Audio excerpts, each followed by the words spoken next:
우리가 주일 오후에는 하나님의 뜻과 인도 바로 알기라고 하는 그러한 그 시리즈 제목을 가지고 성도님들 또 저를 비롯해서 많은 사람들이 이 땅에서 어떻게 하나님이 기뻐하시는 이런 의사결정을 내리면서 하나님 안에서 살 수 있는가, 이거를 좀 여러 개의 그 시리즈 말씀을 통해서 하나하나 좀 살펴보는 것이 좋겠다, 이런 생각을 하고, 이 책이 지금 성서 유니온에서 나왔는데 지으신 분은 피터 블룸필드라고 하는 목사님이에요. 그 목사님이 성경이 말하는 하나님의 인도, 이런 그 제목을 가지고 이 안에 가서 보니까 한 15장 정도 이 안에 들어 있습니다.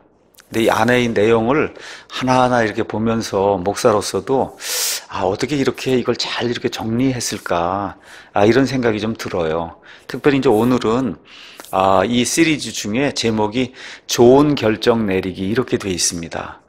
이게 얼마나 중요한 거예요. 살다 보면 그냥 삶 자체가 모든 거 결정하는 이런 일로 이루어졌는데, 우리가 그래도 하나님의 인도를 받으며 산다고 할 때 어떻게 좋은 결정을 내릴 수 있을까, 이런 거를 누군가가 잘 요약을 해서 그래서 이게 전달해 줄 수 있다는 거, 이거 자체가 참 큰 은혜라고 생각하고, 다행히 이 성서 유년에서 나온 이 책에 이 저자 목사님께서 어떻게 달리 얘기할 수 없을 정도로 이거 아주 에센스를 쫙 이렇게 정리를 잘 해줬습니다.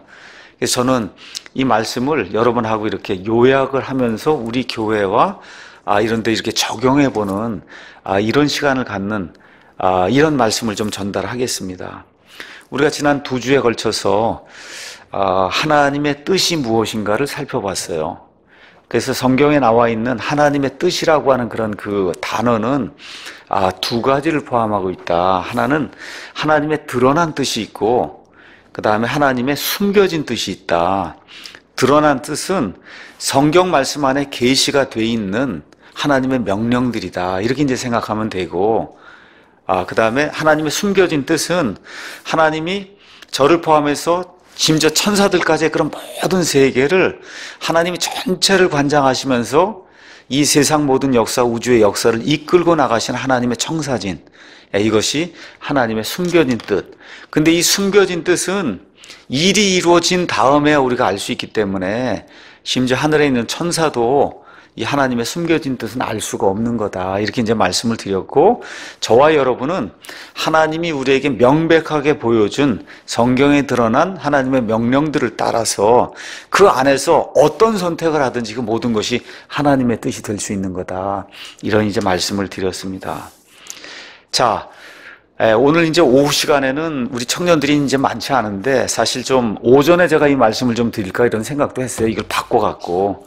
근데 또 오전은 크리스찬 기초 시리즈가 또 이제 있고 해서 그냥 어쩔 수 없이 그냥 준비한 대로 했습니다. 근데 아침까지 제가 갈등을 많이 했어요. 이걸 좀 바꿔서 할까, 오전 걸 오후에 하고 오후 걸 오전에 할까. 왜냐하면 이게 의사결정 내리는 거, 그렇죠? 좋은 결정 내리는 거, 이게 사실 어른들에게도 중요하지만 아이들에게도, 특히 청년들에게 대단히 중요한 그런 이야기이기 때문에 좀 이렇게 바꿔서 했으면 좋겠다, 이런 생각이 들 정도로 토픽이 우리 모든 사람들이 꼭 필요한 거예요.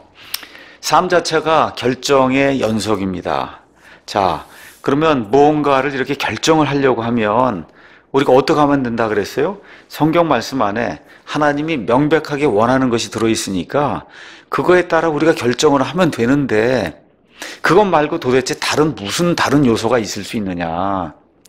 여기 이제 목사님이 이와 같은 하나님의 명백한 뜻을 실행하려고 할 때 이 명백한 뜻을 아는 것만 갖고는 안 되고 3가지가 더 추가적으로 있어야 된다. 그 3가지가 뭐냐 하면 기도, 그 다음에 이성적인 판단, 그 다음에 3번째는 믿음이라고 하는 3가지가 이게 함께 나가면서 우리가 의사 결정을 제대로 이루어낼 수 있다는 겁니다. 그래서 이 이야기를 이제 설명을 하기 위해서 여기 목사님이 이제 선정한 하나님의 말씀이 잠언 3장 5절에서 6절에 나와 있는 말씀이에요. 너무나 우리가 많이 알고 있고 또 우리 아이들에게도 이렇게 알려주고 하는 그런 말씀입니다. 거기 가서 보니까 내 마음을 다하여 주를 신뢰하고 내 자신의 명철을 의지하지 말지어다. 내 모든 길에서 그분을 인정하라. 그리하면 그분께서 내 행로들을 지도하시리라. 한 절 더 읽으면 내 눈에 지혜롭게 되지 말지어다. 지금 이 앞에 그 두 구절 이야기하면서 결론이 뭐냐 하면 우리 눈에 참 나는 똑똑한 사람이야 이렇게 하지 말라는 거예요. 참 나는 참 훌륭하고 똑똑한 사람이야. 내 눈에 의롭게 되지 말지어다. 주를 두려워하며 악을 떠날지어다. 이게 이제 결론입니다. 이런 이야기 이제 하면서 그 다음에 이제 쭉 가서 보시면 11절에 심지어 그렇게 되려면 어떻게 해야 되느냐? 내 아들아 주의 징계를 멸시하지 말며 그분께서 바로 잡아주시는 것에 실증을 내지 마라. 이렇게 구체적인 이 하나님의 길을 성취할 수 있는 방법을 지금 잠언 기자가 이제 우리에게 이제 알려주고 있습니다. 그래서 오늘 이 시간에는 하나님의 이 명백한 말씀들, 오늘 이 시간에도 이 직업을 좀 바꿔야 되겠다. 뭐 결혼을 해야 되겠다. 그렇죠? 뭐 여러 가지 것들 가지고 이제 의사결정을 내려야 되는 그런 분들이 있어요. 이 자리 안에. 그렇죠? 또 말씀을 듣는 분들 간에. 그래서 이런 분들이 이 말씀 이거 여기 분명히 있는데 이거 말고 다른 세 가지 요소가 있다고 하니 그게 무엇인가? 그걸 제가 좀 설명을 드려야 될 필요가 있어서 여러분에게 이제 말씀을 드리겠습니다. 첫 번째는 기도를 해야 된다. 기도. 그래서 기도의 역할이 중요하다고 이제 이야기하고 있습니다. 다시 말씀드릴게요. 이거 성경 분명히 이해했습니다. 그럼에도 불구하고 왜 기도가 필요할까? 성경이 하나님이 이렇게 해야 된다 이거 분명히 말씀해 주시는데 그럼에도 불구하고 왜 내가 기도를 해야 되는가? 이게 중요한 얘기이기 때문에 이제 말씀을 드리도록 하겠습니다. 자, 성경에 분명히 이렇게 이제 하나님의 뜻이 있는데 하나님의 뜻을 올바로 분별해야지 되지 않겠어요? 그렇게 하기 위해서 기도가 필요하다는 거예요.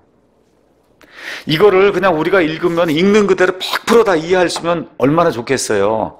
그런데 사람이 둔하기 때문에 그렇게 못할 가능성이 크다는 겁니다.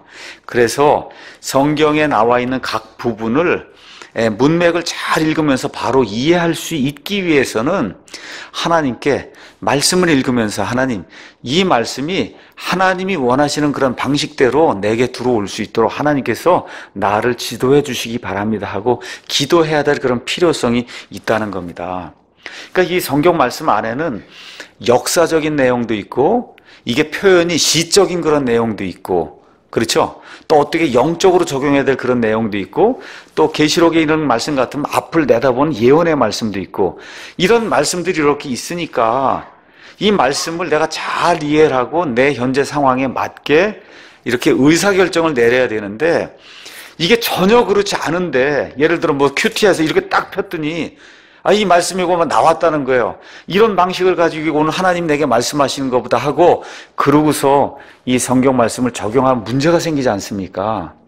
그러니까 오늘 디모데후서 2장 15절 말씀 가서 보니까 너는 진리의 말씀을 바르게 나누어 rightly divide 바르게 나누어 내 자신을 하나님께 인정받은 자로 하나님 앞에 부끄러울 것이 없는 일꾼으로 나타내도록 연구해라 이렇게 돼 있으니까 성경 말씀 이렇게 볼 때 이게 예언의 말씀인지 단지 그냥 시적인 이런 표현인지 역사적으로 유대인들에게만 해당이 되는 그런 말씀인지 이런 것들을 잘 이해를 하고 성경을 풀어야만 그래야 올바로 의사결정을 내릴 수 있으니까 그 일을 위해서 하나님께 하나님 제가 성경을 잘 해석할 수 있도록 제게 은혜를 주시기 바랍니다 이렇게 해서 기도를 해야 된다고 이제 이야기하는 겁니다. 그 다음에 이제 두 번째는 저와 여러분이 어떤 문제를 놓고 이제 기도를 한단 말이에요. 의사결정을 내려야 돼요. 근데 그게 내가 보고 있는 거하고 다른 사람이나 아니면 하나님이 보고 있는 거하고 달리 볼 수 있단 말이에요. 이게 분명히 문제는 이건데 본인은 이렇게 보면 문제가 안 풀리지 않습니까?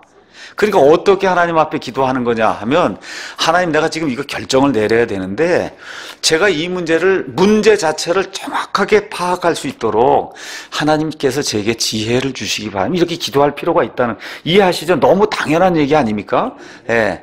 그러니까 이 상황을 정확하게 이해를 해야 그래야 이 하나님의 말씀을 통해 거기에 합당한 그런 말씀으로 내가 의사결정을 내릴 수 있다는 거죠. 그러니까 이걸 하기 위해서는 균형을 잡아야 된다는 거예요. 그러니까 문제가 있으면 이 문제를 놓고 이거보다 앞서는 우선 가는 문제가 있는지 이거 말고 저 뒤에 있는 부차적인 그런 문제가 있는 건지 이런 순서를 잘 정해서 부차적인 일에는 신경을 쓰지 않고 거기에 매달리면 안 된다는 거예요.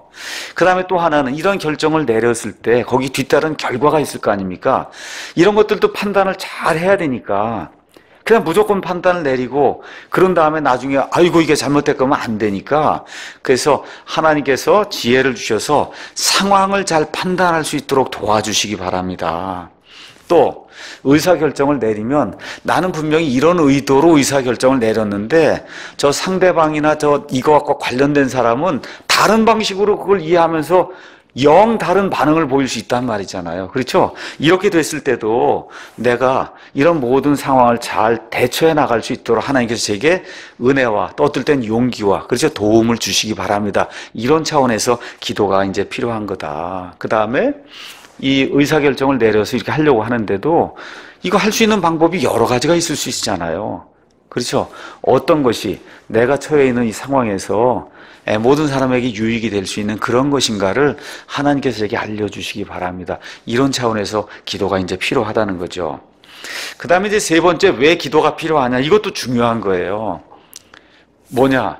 성경 말씀을 보니까 이게 내가 하려고 하는 방법과 반대로 얘기하는 거예요. 하나님 말씀이. 무슨 얘기인지 아시죠? 내가 원하는 건 이건데 하나님의 말씀 넌 그건 아니라고 이렇게 얘기한단 말이에요. 이렇게 될 때 하나님 제가 그것마저도 수용할 수 있도록 내 뜻을 꺾을 수 있도록 하나님께서 나를 낮춰주시기 바랍니다 하는 그런 의미의 기도가 필요하다는 겁니다. 그렇죠?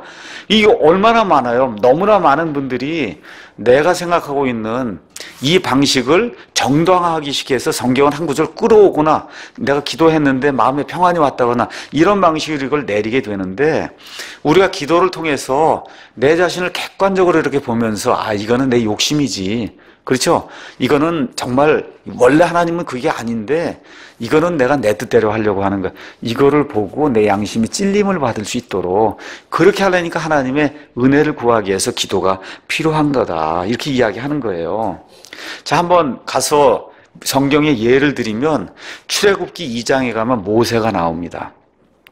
모세가 이제 강에 버려진 그와 같은 인물인데 하나님의 은혜를 통해서 공주가 이 양어머니가 돼서 그래서 실제 어머니가 모세를 키우고 모세가 장성한 이후에 이집트의 왕궁에 들어가서 말 그대로 이집트의 왕자들 가운데 하나처럼 그렇게 대접을 받으며 이집트의 모든 문물과 세상의 모든 지식을 다 겸비한 그런 사람이 됐단 말이에요. 그렇죠? 근데 나이가 40살 때 나가서 보니까 자기가 히브리 사람인데 이거 히브리 사람들이 그냥 종노릇하고 이 이집트 사람들에게 속박당하는 걸 보니까 그냥 화가 치밀어 오른 거예요. 그래서 어떻게 했어요? 이집트 사람을 잡아 죽이지 않습니까? 그렇죠? 이런 일들을 통해서 이 모세 마음 속에는 이런 일을 하면은 저 히브리 사람들이 나를 인정하고 지도자로 세워서 그렇게 해갖고 이집트를 탈출하는 그런 일이 생기지 않겠는가 이렇게 생각을 하고는 의협심에 이렇게 넘쳐갖고서는 하나님의 일을 한다고 그렇게 한 거예요. 그런데 그걸 누가 봤냐? 이스라엘 백성이 봤단 말이에요. 그 다음날 나서 이스라엘 사람들이 싸우니까 아니 너희들은 형제들인데 왜 싸우냐? 그렇게 물어봤더니 내가 어제 이집트 사람을 죽인 것처럼 네가 나를 죽이려고 그러냐? 그러고 이제 대들면서 모세의 계획이 좌절되는 그런 내용이 성경에 나옵니다. 그거를 이 사도행전 누가가 사도행전 7장에 이렇게 기록을 했어요. 한번 가서 잠깐 보겠습니다. 사도행전 7장 22절에서 29절에 그 기사가 나오는데 그 기사의 25절을 한번 보도록 하겠습니다. 24절부터 한번 보겠습니다. 제가 그들 중에 한 사람이 부당한 일 당하는 것을 그가 보고 그를 옹호하여 학대당한 자의 원수를 갚아 이집트 사람을 쳐서 죽였단 말이에요. 그리고 숨겼단 말입니다. 그는 하나님께서 자기 손을 통하여 자기 형제들을 건지려 하심을 그들이 깨달을 줄로 생각하였으나 그들은 깨닫지 못하였더라. 이렇게 기록이 되어 있는 거예요. 자기 딴에는 이거 뭐 이집 사람을 죽이고서 이것까지 해갖고 이렇게 다 하면은 이스라엘 사람들이 그냥 그를 따르고 그럼 내가 지도자가 되고 이거 끌고 나가고 이렇게 하면 이게 하나님의 뜻이겠구나 이렇게 생각을 하고 그 일을 했는데 그게 아니라 어떻게 나중에 알고 보니까 그게 아니었다는 거예요. 그렇죠? 이렇게 되면서 모세가 쫓겨나서 40년 동안 양우리 지키면서 양 뒤를 쫓아다니면서 양 똥 밟고 다니면서 양을 지키는 그런 사람으로 40년 동안 방황하는 그런 삶을 살게 됐어요. 한번 여러분과 제가 지금부터 한 4,000년 전에 한 3,500년 전쯤에 모세라고 한번 생각해 봐요. 세상에 그 당시에는 가장 우수한 문명 국가가 이집트입니다. 그 이집트의 왕자가 됐어요. 그렇죠? 세상의 모든 문물을 다 알아요. 어느 누구보다 지혜로워요. 똑똑해요. 내 딴에는 뭐 다 할 수 있다고 생각이 들었어요. 하나님을 위해서 지금 열심을 냈습니다. 근데 그게 뭐예요? 백성이 전혀 이해하지 못했다는 거예요. 이렇게 됐을 때 이게 쫓겨나갖고 정말 별거 없는 그런 사람이 돼갖고 40년 동안 양떼를 쫓아다니 그런 일을 했으니 처음에 1, 2년 동안에 그 울분과 이런 거 어떻게 가라앉혔겠어요? 그렇지 않았겠어요? 이게 다 되면서 사람이 사람답게 됐을 때 하나님이 80세가 되니까 모세를 불러줬거든요. 이런 일이 우리 가운데 생길 수 있다는 거예요. 그렇기 때문에 내가 결정을 올바로 내린 것 같아도 그게 실제로 안 될 때가 있단 말이에요. 이럴 때도 그것을 수용할 수 있는 그런 사람이 되기 위해서, 내 자신을 낮출 수 있는 그런 사람이 되기 위해서 그래서 기도해야 될 그런 필요가 있는 거다. 마지막으로는 하나님의 주권적 권리를 인정하기 위해서 저와 여러분이 기도해야 된다는 거예요. 우리가 아무리 옳은 것이, 지금 모세 같은 경우는 아무리 옳은 거라 해도 하나님의 주권적인 뜻은 지금 이 시간에는 안 되는 거예요. 얼마를 더 고생해야 돼요? 40년을 더 고생하고 낮아질 대로 낮아져서 하나님 외에는 이거 할 수 없습니다 하고 자기 자신이 하나님께 모든 걸 내어놓는 순간이 될 때까지 못하는 거잖아요. 그렇죠? 이거를 하나님의 주권적인 뜻이라고 이야기하는 거예요. 하나님의 주권적인 뜻. 예수님의 표현대로 얘기하면 내 뜻대로 하지 마옵시고 아버지의 뜻대로 하시기 바랍니다. 우리 잘 아는 욥기 가서 한번 욥의 고백의 말씀을 한번 보도록 하겠습니다. 욥이 엄청난 고난, 알지도 못하는 일로 고난 당하게 될 때 1장 21절에서 22절 욥기 가서 보니까 이런 말씀이 이제 기록이 되어 있습니다. 제가 읽어보겠습니다. 1장 21절에서 22절 가서 보니까 내가 내 어머니 태에서 벌거벗고 나왔은즉 또 벌거벗은 제 그리로 돌아가리라. 주신 분도 주시오 가져가신 분도 주시니 주의 이름이 찬송을 받을지어다 하고 이 모든 일에서 욥이 죄를 짓지도 아니하고 어리석게 하나님을 비난하지도 않았다. 이렇게 비난 안 하니까 욥의 아내가 화가 나갖고 뭐라고 이야기해요? 2장 9절에 당신이 아직도 당신의 순전함을 지키느냐? 하나님을 저주하고 죽어라. 아이고, 제 아내가 그러면 얼마나 힘들겠어요. 뭐 일을 이렇게 하고 있는데 일이 잘 안 돼갖고 뭐 고소 당하고 재판정에 가고 다 막 이렇게 수출해서 받고 그러는데 당신 나가서 죽으라고 이러면 얼마나 힘들겠어요. 그랬는데 욥이 뭐라고 얘기해요? 그녀에게 이르기를 당신이 어리석은 자들 중에 하나가 말하듯 그렇게 말하듯 무슨 까닭이냐? 우리가 하나님의 손에서 좋은 것을 받으면 또 나쁜 것을 받지 아니하겠느냐 하고 이 모든 일에서 욥이 자기 입술로 죄를 짓지 않았다. 이게 하나님의 주권적인 권리를 인정한다는 거예요. 여러분 이해하시겠죠?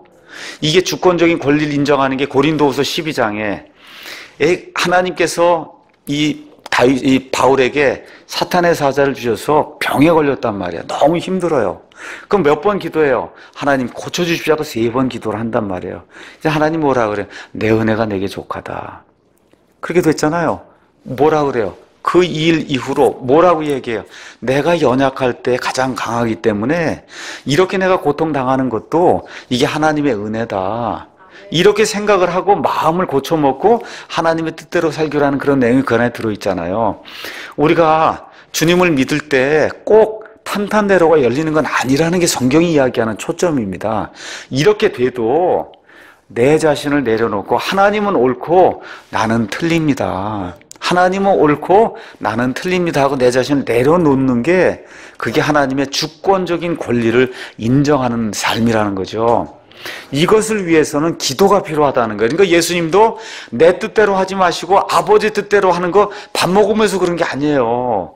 어디 가셔서 겟세마네 동산에 가셔서 정말 이 땀구멍에서 땀이 나오는 게 피처럼 변할 정도로 정말 스트레스를 받으면서 힘을 다해서 기도하셨잖아요. 이러한 의미의 기도가 우리 인생을 사는 가운데 일이 내 뜻대로 이렇게 흘러가지 않을 때, 의사결정을 제대로 내리지 못하게 될 때, 이러한 투철한 그런 마음을 가지고 내 자신의 것을 내려놓기 위해서 기도가 필요하다. 자, 이런 의미에서 여기 지금 우리가 읽은 잠언 말씀이 바로 이제 그 이야기를 한다는 거예요. 내 모든 것에서 그분을 인정하라. 이 말씀이 그런 이야기를 하고 있다는 거예요. 내 모든 길에서 그분을 인정해라. 모든 것에서 그분을 인정해라. 내 뜻이 아니더라도 하나님의 뜻이면 내가 수용하겠습니다. 이런 마음을 저와 여러분이 가져야 되는, 이게 그냥 안 생기기 때문에 그래서 기도해야 될 그런 필요가 있다. 이제 이야기하는 겁니다. 자, 그런데 이제 기도하라 그러는데, 이게 실질적인 의미에서 기도가 잘못된 기도가 될 수 있다는 거예요. 그거 여러분에게 잠시 이제 말씀을 드릴게요. 의사결정을 내려서 이제 기도를 해야 되는데, 이 모든 기도가 하나님을 영화롭게 하는 그런 기도가 안 되는 경우가 있다는 거예요. 어떨 때 그러냐? 이게 내 뜻과 안 맞으면 뭐라고 얘기해요? 하나님, 특별한 계시로 제게 이 뜻을 알려주시옵소서. 이렇게 기도하면 안 된다는 겁니다. 이게 분명히 아니라고 성경 말씀을 통해 자기가 배웠어요. 자기도 분명히 아니에요. 근데 그 길을 가고 싶어요. 그럼 기도할 때 뭐라 그래요? 특별한 계시를 통해서 하나님께서 내게 이걸 실천할 수 있도록 하나님이 알려주시, 이런 의미의 기도는, 그거는 하나님을 영화롭게 하는 게 아니라 하나님을 시험하는 거고 하나님을 무시하는 거라는 거죠. 이런 건 기도 아예 안 하는 게 좋지, 그런 기도하면 안 된다는 거예요. 다시 말씀드려, 지금까지 계속해서 계시가 지속이 된다고 생각하시면 큰일 난다는 거예요. 우리 히브리서 1장 가서 보니까 과거에 여러 시대 다양한 방법으로 대언자들을 통하여서 말씀하신 그 하나님께서 이 마지막 날들은 자신의 아들 예수님을 통해 말씀하셔서 신약 시대가 열리면서 계시가 완성이 됐다는 겁니다. 이게 제 이야기가 아니라 우리 장로교인들이 천근갑지 귀하게 여기는 웨스트민스터 신앙고백 처음에 가서 보시면 계시가 요한계시록 22장으로 완전히 끝이 났다고 그렇게 이야기를 하고 있어요. 이걸 벗어나서 내 뜻에 맞는 계시를 자꾸 달라고 이야기하면 그건 하나님을 시험하는 것이고 그거는 불신의 행위라고 웨스트민스터 신앙 고백 처음에 나오는 성경 말씀에 관한 항목이 우리에게 이야기를 하는 겁니다. 그러니까 특별 계시를 자꾸 구하려고 그러면 안 돼요. 모든 계시는 이 안에 들어있고 저와 여러분은 이 말씀에 따라 순종하며 내 뜻과 다르다 해도 순종하고 하나님의 주권적인 권리를 인정하는 거, 이게 믿음의 삶이다. 성경이 우리에게 이야기하는 겁니다. 다시 말씀드릴게요. 직통 계시를 요구하면 큰일 나는 거예요. 우리 믿는 사람들 그거 안 되는 겁니다. 왜 그래요? 디모데후서 3장 16, 17절에 모든 성경 기록은 하나님의 영감으로 주신 것으로 교리와 책망과 바로잡음과 의로 교육하기에 유익하니 이것은 하나님의 사람이 모든 선한 일에 철저히 구비가 되어 모든 일을 할 수 있도록 만들기 위한 거라고 했는데 거기 나와 있는 모든 것 우리가 하는 게 다 그런 일 아니에요. 그러니까 직통 계시를 자꾸 요구하면서 성경을 나한테 자꾸 달라고 얘기하면 이와 같은 하나님의 말씀을 정면으로 위배하는 거예요. 그렇기 때문에 안 되는 겁니다. 그렇기 때문에 안 되는 겁니다. 자, 그러면 두 번째는 어떤 요소가 있어야 되느냐? 이성적 판단의 요소가 있어야 된다는 거예요. 이성적 판단의 요소. 이 이성적 판단에 관해서는 두 가지 극단적인 요소가 있다. 이제 그분이 이야기를 합니다. 첫 번째 요소는 이성이라는 거 아예 자체를 무시하는 거예요.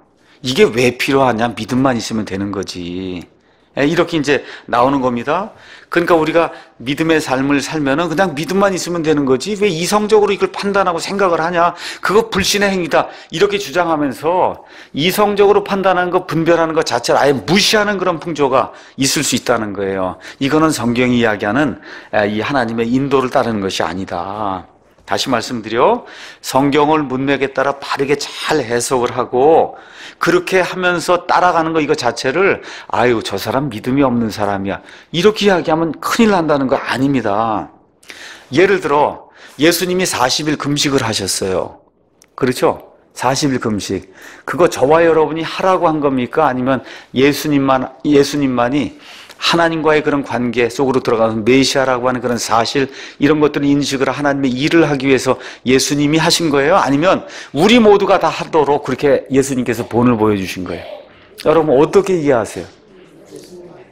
40일 금식하는 동안 예수님이 마귀에게 시험도 받으시고, 그렇죠? 이런 모든 일이 기록이 돼 있잖아요. 그 성경에 기록이 돼 있으니까 저와 여러분도 해야 되는 거냐고요. 분명하게 이야기하셔야 돼요. 네. 저는 그렇게 40일 금식을 몇 번 했다고 하는 거, 그런 얘기를 들으면 아유 너무 안타깝더라고요. 이건 아니지 않습니까? 그렇죠? 그래갖고 이 축복의 종, 은혜의 종이 돼서 내려왔다고 이렇게 이야기를 하는데, 나는 그런 데는 아니라고 생각이 들거든요. 그건 아니에요. 그건 예수님께서 공생의 사역에 들어가시면서 첫 아담이 걸려 넘어진 게, 그게 뭐예요? 이 안목의 정욕과 인생의 자랑과, 그렇죠? 이런 모든 것들 때문에 넘어졌단 말이에요. 그거를 지금 이 둘째 아담이 오셔서 그거를 극복하시면서 마귀에게 넘어가지 않는 이런 것들을 보여주시면서 그 일을 이루시기 위해서 지금 40일 금식이 필요한 건데, 아무 생각 없이 무슨 일이 생기면 그냥 40일 금식. 이게 사실 이거 40일 금식 하면 죽습니다, 여러분. 죽어요. 그러니까 제가 판단해 볼 때 40일 금식하고 여러 번 했는데도 안 죽었으면 그건 안 한 거예요, 사실. 제대로 안 한 거예요, 그게. 제가 봤을 땐 그래요. 진짜 40일 금식하는데 어떻게 삽니까? 예수님만 사실 수 있는 거지. 지금 그러니까 성경을 문맥에 따라 잘 봐야지, 예수님이 40일, 나도 40일, 이거 하면 안 된다는 겁니다. 안 되는 거예요. 그러니까 이렇게 하는 사람들 가운데는 성경 해석을 아예 무시를 하고, 또 믿음의 선진들이 써놓은 좋은 주석들도 많이 있습니다. 아이고 저런 건 다 지식적인 거야. 지식은 필요가 없어. 이렇게 하고는 이런 직통 계시적인 어떤 그런 측면으로만 생각을 해서 믿음으로만 해야 된다, 이렇게 나가면 그 하나님이 원하는 그와 같은 의사결정을 제대로 내릴 수 없다는 거예요. 그러니까 이런 사람들 주장은 몸이 아프고 뭐 그래도 약이나 의사 필요 없다는 거죠. 그렇죠? 뭐만 있으면 돼요. 믿으면 충분하다. 이러면서 이분들이 주장하는 성경 구절이 베드로전서 2장에 나와 있는 이런 말씀입니다. 이분들이 늘 인용하는 거예요. 한번 가서 보겠습니다. 베드로전서 2장 22절. 거기 가서 보니까 그분께서는 죄를 짓지 아니하시고 입에 교활함도 없으시며 욕을 당하시되 맞대어 욕하지 아니하시고 고난을 당하시되 위협하지 아니하시며 오직 의롭게 심판하신 분에게 자신을 맡기시고 친히 나무에 달려 자신의 몸으로 우리의 죄들을 지셨으니 이것은 죄들에 대하여 죽은 우리가 살아서 의에 이르게 하려 하심이라. 그분께서 채찍에 맞음으로 너희가 고침을 받았나니 너희가 전에는 길 잃은 양 같았으나 지금은 너희 혼의 목자여 감독이신 분에게로 돌아왔느니라. 이렇게 기록이 되어 있습니다. 제가 4절을 읽었어요. 그 4절에 그 24절 끝에 보면 그분께서 채찍에 맞음으로 너희가 고침을 받았다, 이 기록이 나와 있어요. 여러분 한번 이거 4절 읽으시고, 이게 지금 영적인 치유를 이야기하는 것 같아요? 아니면 병 나오면 이구절되고 예수님 구원받으면 그러면 모든 병이 낫는 걸로 이해가 되지? 한번 가서 한번 여러분 읽어보세요. 앞뒤 문맥이 지금, 그래서 우리 영혼의 목자 감독이신 분에게 우리가 돌아왔다는 게 지금 결론이잖아요. 맞습니까? 근데 그 일을 위해서 예수님이 십자가에 달려서 죽기까지 우리를 사랑해 주셨다, 그거에 근거해서 예수님께로 돌아왔다는 거죠. 앞뒤 문맥이. 그럼 여기 나오는 이 고침, 여기 나오는 너희가 고침을 받았다는 게 앞뒤 문맥상 감기 걸리면 할 때는 그 고침이에요? 아니면 여기 영이 죄 가운데 빠져서 죽을 수밖에 없는 상태에 이게 치유가 됐다는 게 앞뒤 문맥상 그렇잖아요. 그런데 오순절 교회 가면 꼭 이거 읽고는, 그리고 어떻게 해요? 우리가 병고침을 받을 수 있으니 마귀 내쫓고 할 수 있다, 이렇게 되면 안 된다는 거예요. 이거 앞뒤 문맥이 그런 게 아니거든요, 이게. 그렇죠? 정신을 잘 차리고 읽어보시라. 그게 아니라 지금 영적인 상태에서 죽을 수밖에 없는 이런 사람을 하나님이 고쳐주셨다는 그런 의미로 지금 이게 이해가 돼야 정상적인 그런 이해지. 이 말씀을 읽고는 그리고 이거 근거로 해서 모든 병, 마귀야 물러가라, 뭐 병아 물러가라, 이렇게 이거 주장하는 것은 그건 맞지 않는다는 겁니다. 맞지 않는다. 그렇다 그래서 하나님께 기도하지 말라는 거 아닙니다. 어려움이 생기면 기도해야 돼요. 병 고침을 위해서 기도해야 됩니다. 근데 이런 구조를 갖고 하지 말라는 거예요. 하나님의 은혜의 왕좌 앞에 우리가 얼마든지 나갈 수 있으니까 그거로 의지하고 나가야지, 이거 문맥과 전혀 상관없는 이런 구조를 가져다가 하나님 고쳐주십시오, 이건 아니라는 겁니다. 자, 두 번째 극단은 뭐냐? 이성을 최대화시키는 거예요. 그러니까 사람의 합리적인 이성에 의해서 판단이 돼서 믿을 만한 거는 믿고 믿지 못할 건 믿을 수 없다고 이렇게 주장을 하는 겁니다. 이렇게 되면 예수님의 처녀 탄생이라든지 예수님 부활했다는 거라든지 예수님 무리를 걸으셨다라든지 성경에 나와 있는 모든 것들 이거를 다 빼버려야 돼요. 그래서 어떤 분이 이런 것들은 다 빼버린 성경을 한번 이렇게 만들어 봐야 되겠다 해서 다 여러분 믿지 못할 건 다 빼고 나면 이 안에 남는 게 얼마가 되겠어요? 그렇죠? 그럼 남는 거면 뭐만 남겠어요? 사람의 이성적으로 봤을 때 뭐 사랑하고 살아라 뭐 이렇게 이런 좋은 것들만 딱 남고 나면 그럼 뭐하고 똑같냐? 불경이나 도덕경 뭐 이런 거하고 똑같은 거예요. 그렇지 않습니까, 여러분? 하나님의 신비적인 요소가 다 제거가 되고 나면 기독교의 신비 자체가 다 사라지고 마는 겁니다. 그러니까 이런 방식으로 이성을 극대화시키게 되면 그러면 하나님께서 말씀만으로 6일 동안 온 우주 공간을 창조했다. 저 하늘에 수십조 개가 있는 저 별을 하나님이 이렇게 말씀만으로 창조했다. 이걸 어떻게 믿을 수가 있어요? 이게 믿기지 않으면 어떻게 예수님 부활한 걸 믿어요? 예수님 부활이 없으면 저와 여러분 어떻게 부활할 걸 믿습니까? 공중에서 나팔 소리 날 때 우리 몸이 호련히 변화될 걸 어떻게 믿습니까? 그렇죠? 하나님이 저 천국에 계시고 우리가 영원 무궁토록 산다고 하는 그 사실을 우리의 이성만 갖고 우리가 어떻게 믿을 수 있어요? 그 불가능한 거거든요. 그렇잖아요. 그래서 오늘 읽은 이 잠언에 나와 있는 말씀, 잠언 5장에 있는 거, 3장 5절에 내 자신의 명철을 의지하지 말라. 그게 지금 두 가지를 이야기하는 거예요. 이성을 너무 극대화해도 안 되고 이성을 너무 극소화해도 안 된다. 그러니까 내 자신의 명철, 하나님은 그거 이상인 분이라 그 사실을 인정을 하라는 거죠. 그러니까 저와 여러분이 이 하나님의 말씀 안에 신비한 그런 요소, 사람이 이해할 수 있는 없는 그런 요소 있다는 것을 분명히 인정을 해야 되는 거예요. 그 인정을 하면서 이성을 사용해서 성경을 현명하게 잘 바라봐야 된다는 겁니다. 다시 말씀드리지만 하나님의 뜻과 인도를 구하기 위해서는 성경을 읽으시면서 문법적으로, 그 다음에 역사적으로, 문학적으로 앞뒤 문맥을 잘 살펴보면서 그러면서 성경을 우리가 이제 읽어야 되는 거예요. 이걸 하려니까 뭐가 있어야 돼? 이성이 있어야 되거든요. 짐승은 이성이 없다 그랬어요. 짐승은 이성이 없어요. 사람은 이성이 있습니다. 하나님의 형상이 들어있기 때문에 앞뒤 문맥을 잘 보면서 성경을 그래서 읽어야 된다. 그 다음에 이제 두 번째는 왜 이성을 우리가 사용해야 되냐? 예상치 못한 일이 우리가 결정을 내렸는데 생길 수 있다는 겁니다. 특별히 일이 내가 원하는 대로 잘 안 생겨요. 이렇게 됐을 때 무조건 내가 성경을 잘못 해석했구나, 아니면 내가 의사결정을 잘못 내렸구나, 이렇게 생각하면 안 된다는 겁니다. 우리 한번 창세기 42장 말씀 한번 가서 보겠습니다. 창세기 42장 35절에서 36절 이제 한번 가서 보겠습니다. 창세기 42장 35절에서부터 36절, 이제 거기 가서 보니까 야곱의 아들들이 식량이 떨어져서 이집트에 갔다가 이제 요셉을 만나고 온단 말이에요. 근데 누구 하나를 남겨두고 와야 되냐면 시므온을 남겨두고 누굴 데려오라 그래. 그 베냐민 하나 남은 걸 데리고 오라 그랬단 말이에요. 그래가 집에 와서 아버지한테 얘기하는 거예요. 음식 뭐 이거 다 갖고 왔는데 아버지, 다음번에 갈 때는 베냐민을 꼭 데리고 가야만 이 시므온도 찾아오고 양식도 살 수 있습니다. 그렇게 얘기했더니 거기 가서 보니까 36절에 그들의 아버지 야곱이 그들에게 이르되 너희가 나로 하여금 내 자식들을 잃게 하여도다.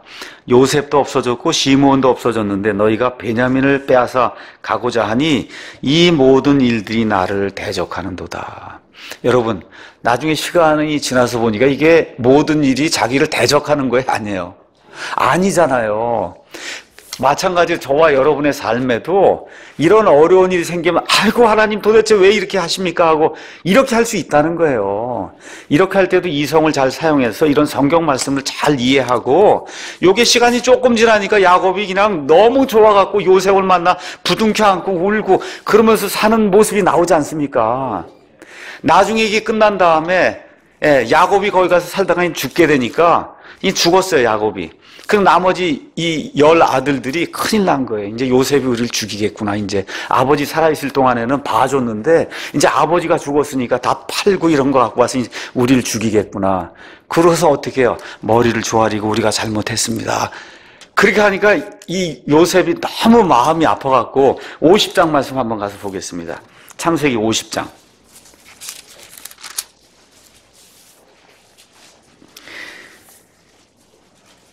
50장 17절 가서 보니까 형들이 이제 얘기하는 거예요. 내 형들이 내게 악을 행하였은즉 이제 원하건대 내 형들의 범법 곧 그들의 죄를 용서하라고 야곱 당신의 아버지가 그렇게 얘기했으니 이제 아버지를 파는 거예요. 아버지가 그랬다 유언으로. 그렇죠? 이렇게 해야만 용서하지 않겠냐. 그랬는데 이거 얘기를 듣고 19절에 요셉이 그들에게 이르되 두려워하지 마소서 내가 하나님을 대신하리이까 당신들로 말하건대 당신은 내게 악을 행하려고 생각하였으나 오히려 하나님은 그 일을 선이 되도록 계획하시고 이루셔서 이날과 같이 많은 사람들을 살려두게 하셨나니 그러므로 이제 당신들은 두려워하지 마소서 이야기하면서 내가 당신들과 당신들의 자녀들을 부양하겠다 이렇게 나오잖아요. 그렇죠? 이런 것들이 우리 삶 속에 일어날 수 있단 말입니다. 그러니까 이성을 잘 사용해서 성경을 이렇게 읽으면서 일이 안 될 때에도 이게 이성적으로 잘 판단해서 이게 하나님이 계획하시고 좋은 것이면 궁극적으로 하나님의 뜻대로 될 수 있다는 그런 마음을 가져야 된다는 거죠. 자, 그 다음에 이성을 왜 사용해야 되냐? 성경 말씀을 이렇게 읽었습니다.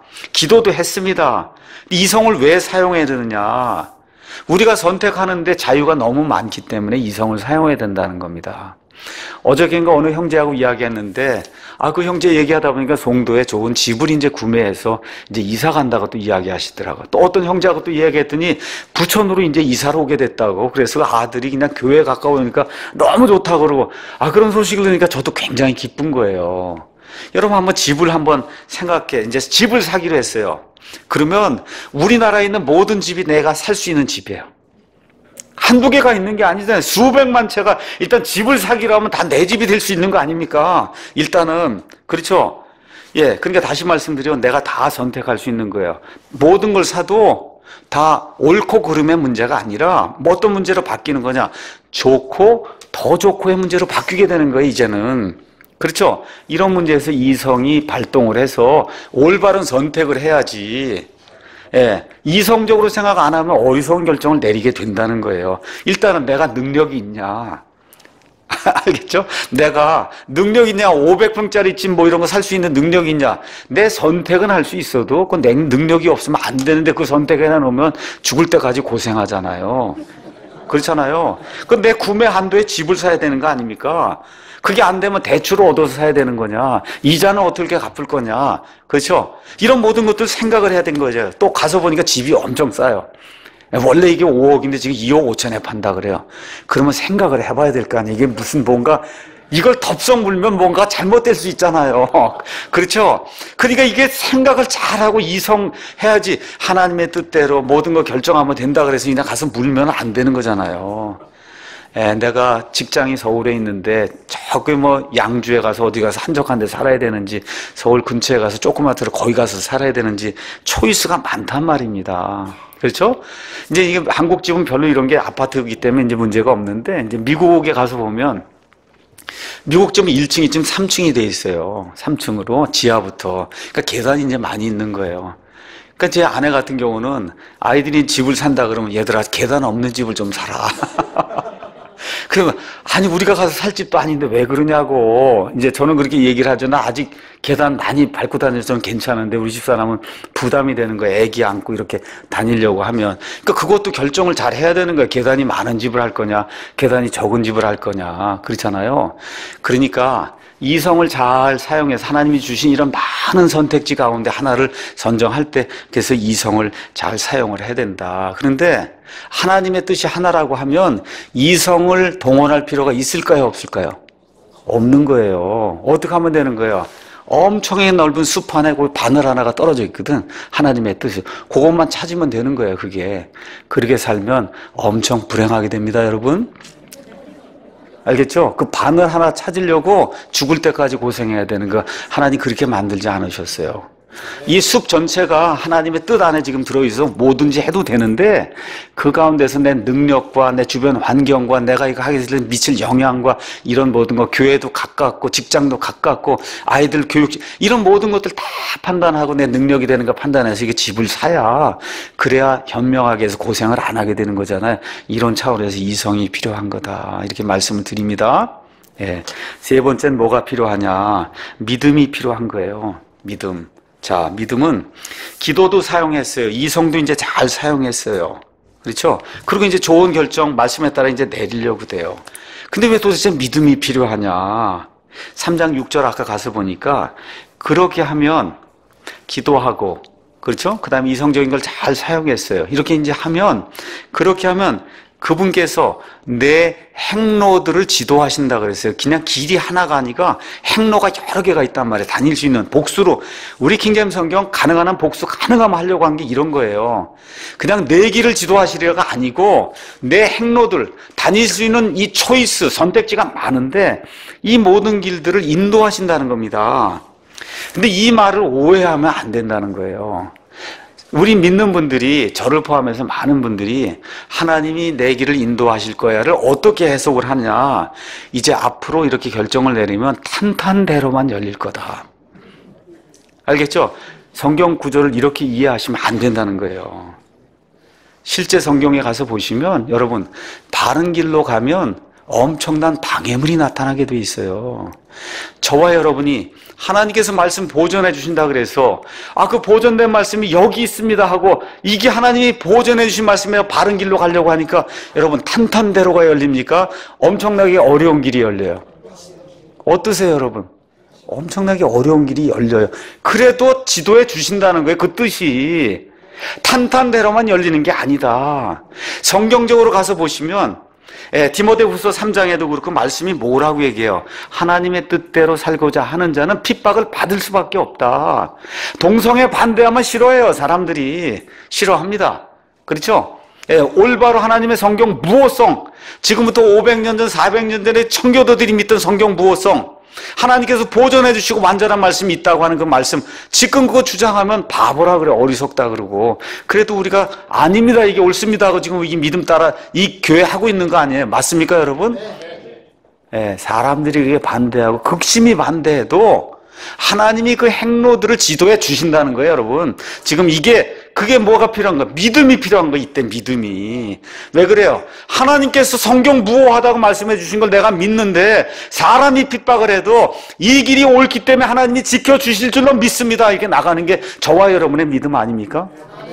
이렇게 되는 게 그런 차원에서 믿음이 필요한 거다. 다시 말씀드리면 기독교는 손쉬운 인생을 약속하는 종교가 아닙니다. 좀 싫죠, 듣기가. 그렇죠? 근데 진짜 그래요. 진짜 그렇습니다.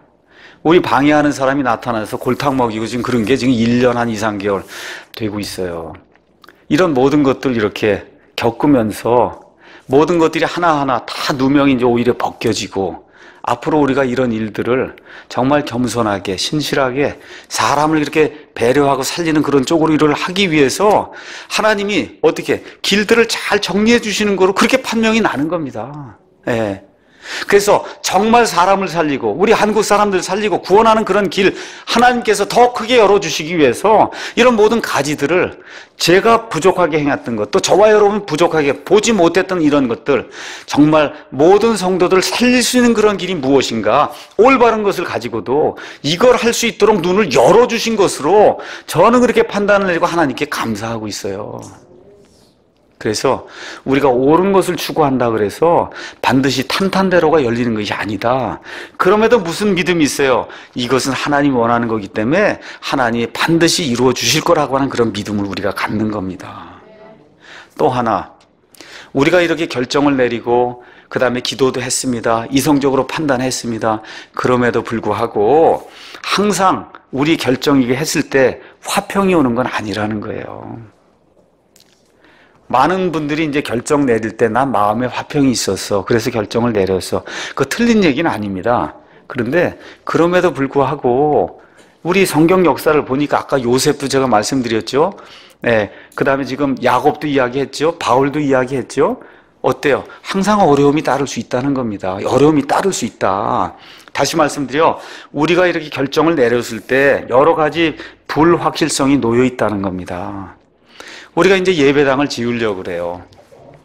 뭐 돈이 어떻게 되든 하여튼 한번 지어보려고 지금 시도를 해보려고 그러고 있습니다.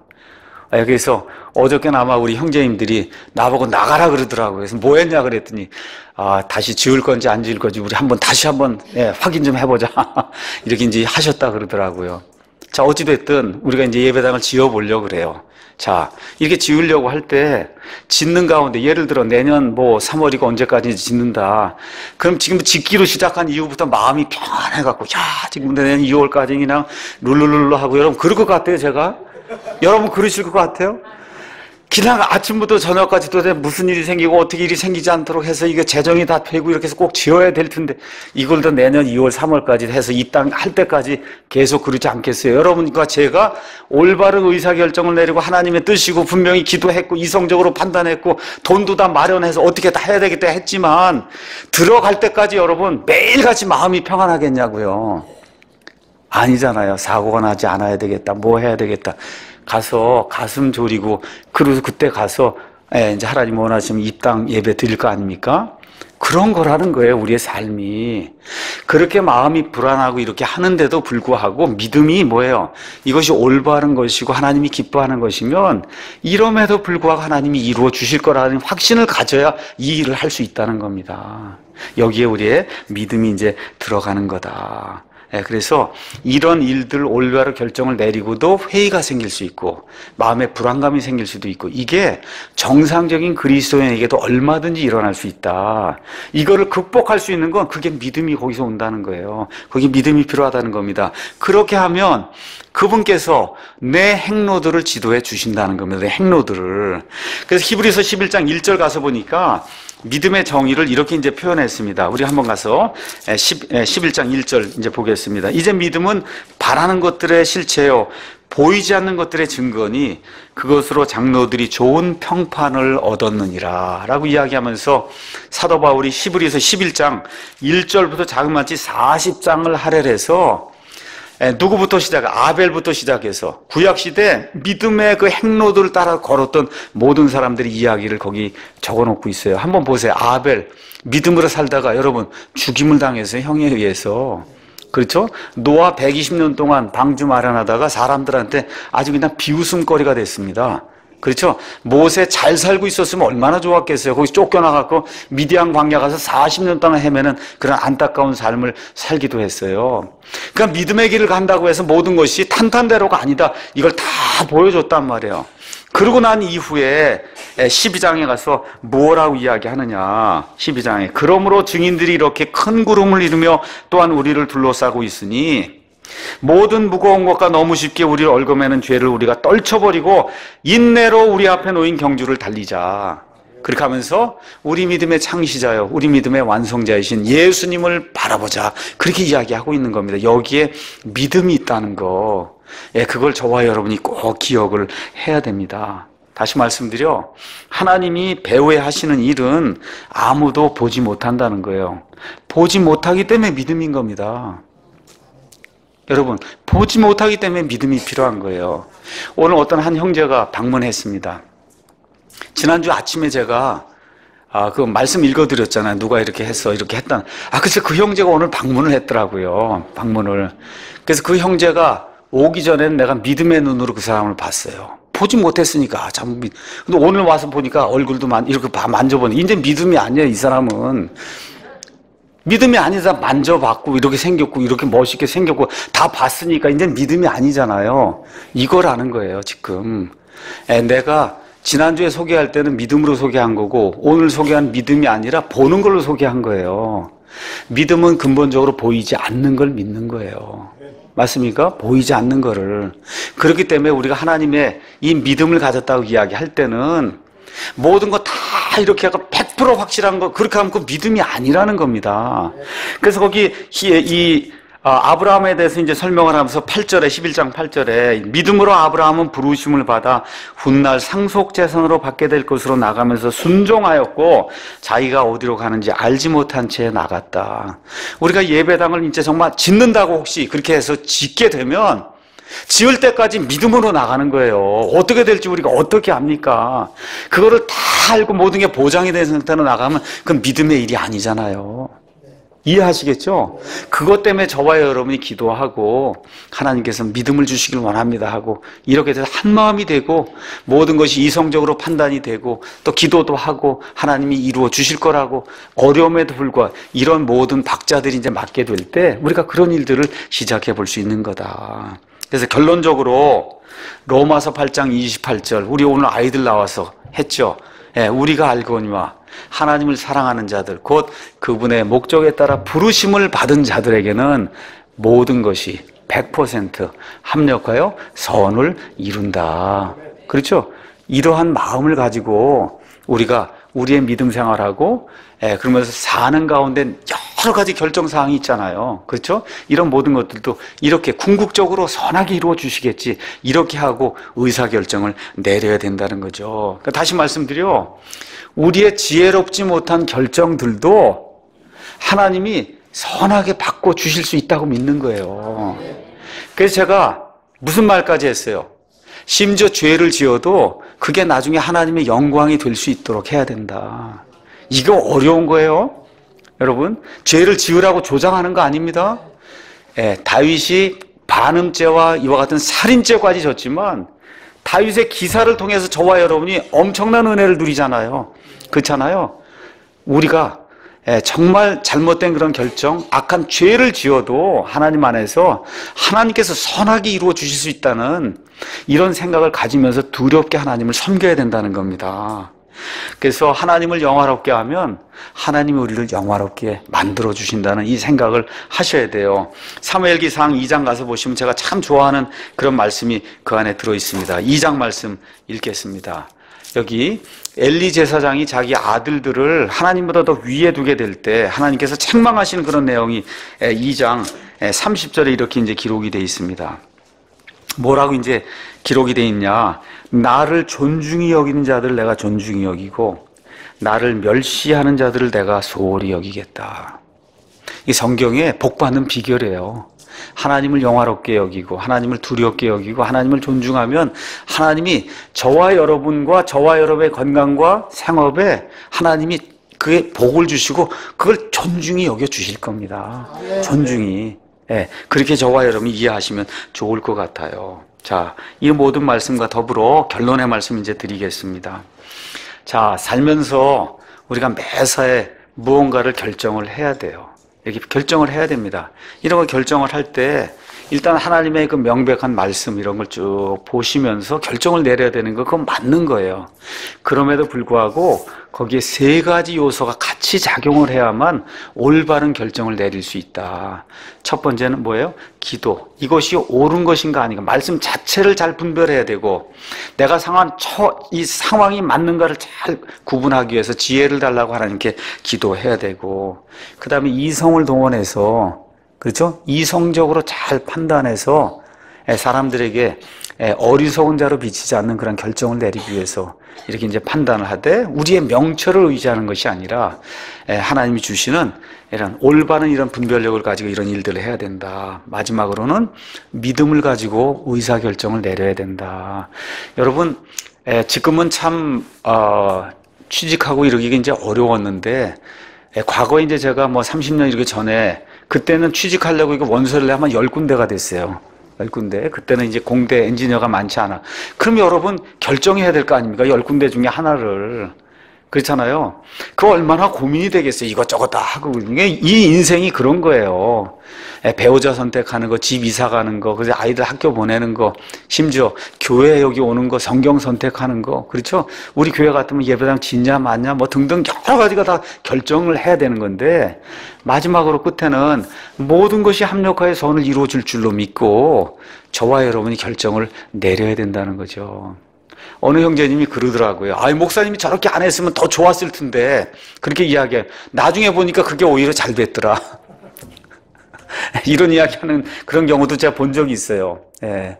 그러니까 하나님 안에서 우리가 올바른 거 믿음에 있는 그대로 이야기하고 내 진심을 그대로 다 이야기하고 그대로 지키려고 노력을 하고 여기서 오해가 생기거나 이런 것들은 하나님이 풀어주실 줄로 이렇게 이해를 하시고 그 우리의 의사결정을 내리게 될 때 그것이 하나님을 기쁘게 하는 그런 일이 될 수 있다. 저는 분명하게 그렇게 이야기할 수 있습니다. 제 삶이 뭐 별건 아니지만 하여튼 지금까지 살아온 그런 삶을 내 아이들을 이렇게 키워오고 집을 유지하고 교회를 이렇게 하고 성경 사역을 하고 교회를 하고 이런 모든 것도 별거 아니지만 이렇게 이제 돌이켜 이렇게 봤을 때 맨 끝에 하나님께서 나의 행로들을 밟는 거 저도 죄덩어리고 죄 많이 짓고 삽니다. 지금도 많이 짓고 있고요. 그럼에도 불구하고 하나님을 존중히 여기려고 노력하고 있어요. 하나님을 영화롭게 하려고 노력하고 있어요. 내가 내린 결정이 그 당시에 좋지 않은 게 많이 있을 수 있습니다. 경험도 했고요. 그럼에도 불구하고 어떻게 해요? 모든 것이 착착착 이렇게 모든 것이 해가지고 쫙 이렇게 갖고 그물에 고기를 모으듯이 쫙 이렇게 모아가지고 하나님께 영광이 되고 그렇죠? 저와 여러분 모두에게 유익이 되도록 하나님이 해 주실 줄로 믿는 게 그게 그리스도인의 올바른 의사결정의 맨 마지막 단계다. 이렇게 이해하시고 하나님께 내가 내려야 될 그런 여러 가지 의사결정들 이번 주에 무엇이 있는가 또 우리 교회에 대해서 제가 좀 부탁을 드렸잖아요. 좋은 시공업체 또 제일 중요한 게 뭐야? 돈이에요.